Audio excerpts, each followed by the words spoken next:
नमस्कार। इन खबर में आपका स्वागत है। कांग्रेस नेता राहुल गांधी को पहले 2 साल की सजा हुई, उसके बाद लोकसभा की सदस्यता चली गई।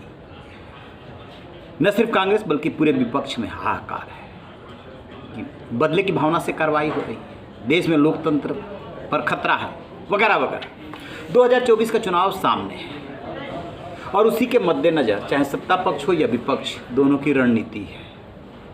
कहते हैं कि राजनीति संभावनाओं का खेल है, हमेशा संभावनाएं बनी रहती है।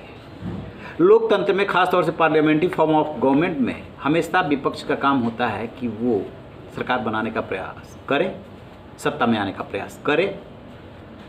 वही विपक्ष कर रहा है, लेकिन इसमें हो क्या रहा है कि दोनों तरफ से लड़ाई जो है बिलो बेल्ट हो जा रही है।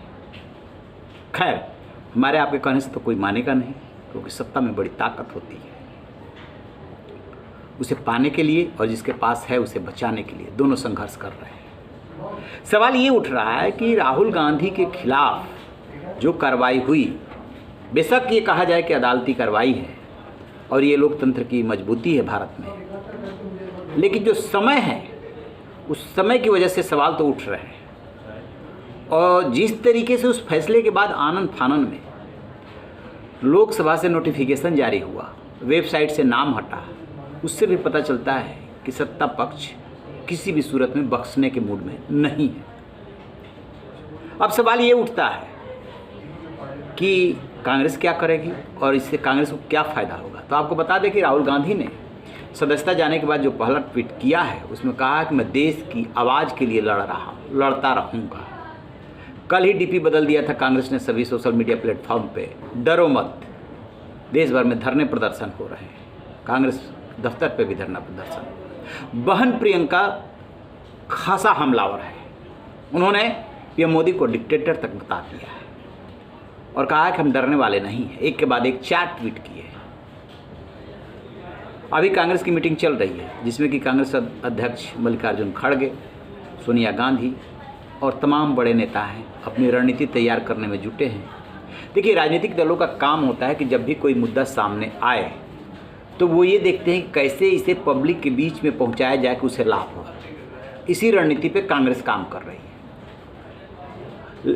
तो सवाल ये बन रहा है कि कहीं ये जो कुछ भी हुआ है, चाहे अदालत के थ्रू हुआ, बीजेपी को बैकफायर तो नहीं कर जाएगा, कांग्रेस विक्टिम कार्ड तो नहीं चल देगी। देखिए, कांग्रेस विक्टिम कार्ड चलने की कोशिश कर रहा है। विपक्ष 14 दल आ गए हैं कांग्रेस के साथ, क्योंकि उन्हें साफ साफ दिख रहा है कि उधर लालू और राबड़ी पे हमला, इधर दिल्ली में मनीष सिसोदिया सत्येंद्र जैन जेल में, इधर राहुल गांधी को 2 साल की सजा। पूरे विपक्ष को निपटाने की तैयारी है, जैसा कि विपक्ष का दावा है। तो कांग्रेस विक्टिम कार्ड तो चलेगी कि देखिए, हम लोकतंत्र के लिए लड़ रहे हैं और ये विपक्ष को निपटाने में लगे हैं। तो ऐसे में ये सवाल उभर रहा है कि किसको कितना फ़ायदा और कितना नुकसान होगा। बीजेपी के साथ जो प्लस हो रहा, खास तौर से पीएम नरेंद्र मोदी के साथ, वो ये जो उनका 40% के आसपास, 35 से 40%, अलग अलग चुनाव में अलग अलग रेशियो है, जो उनका वोट है वो माना जा रहा है कि अभी भी इंटैक्ट है। एक बड़ा वर्ग फ्लोटिंग भी है। तो ये बात जो उनका वोट बैंक है उसको सूट कर रहा है। सोशल मीडिया पर जिस तरीके से रिएक्शन है उससे पता चल रहा है। और जो विपक्ष है जो एक हो रहा है, उससे भी कहीं ना कहीं ये सूट करेगा। क्यों? क्योंकि जो बात अभी तक वो कहता रहा है वो एकदम उसका रिजल्ट सामने दिख रहा है, कैसे लोकतंत्र को ख़त्म किया जा रहा है। वो ये प्रचारित करने की कोशिश करेगा कि देखिए ऐसे किया जा रहा है। एक नेता देश में ऐसा है जो पीएम मोदी और बीजेपी के खिलाफ बोलता है तो उस खिलाफ जो है सज़ा, पहले तो सज़ा सुनाई जाती है, फिर उसे उसकी संसद सदस्यता चली जाती है। यही पूरे विपक्ष का हाल है, जो बोलेगा वो भुगतेगा। ये कार्य विपक्ष चलेगा। हुआ क्या था कि 1978 को याद कीजिए, 1977 में जनता पार्टी की सरकार आई थी। 75 में 26 जून 1975 को तत्कालीन प्रधानमंत्री इंदिरा गांधी ने इमरजेंसी लगाई थी। उन पे भी डिक्टेटर होने का आरोप लगा था। 1978 में विशेष प्रस्ताव ले आ करके इंदिरा गांधी को जलील किया गया था। नतीजा ये हुआ था कि कई दलों का वो एक तरह से गठबंधन था और सरकार 2-2.5 साल ही चली। 1980 में फिर से इंदिरा गांधी वापस आ गई थी।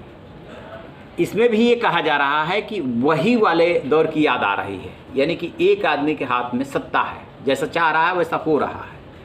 तो वह वो दिन दूर नहीं जब कांग्रेस को या विपक्ष को सफलता मिलेगी, क्योंकि जितनी बीजेपी गलतियां करेगी उसका लाभ उसे मिलेगा।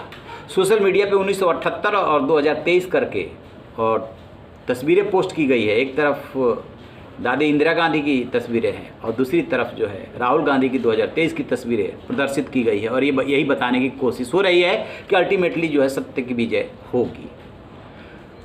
तो कितना लाभ होगा, कितना नुकसान बीजेपी को बैकफायर करेगा नहीं करेगा, बीजेपी को बैकफायर करेगा नहीं करेगा, सब कुछ परिस्थितियों पे डिपेंड करेगा, क्योंकि अभी लोकसभा का चुनाव लगभग 10 महीने है, 10 से 11 महीने है अभी।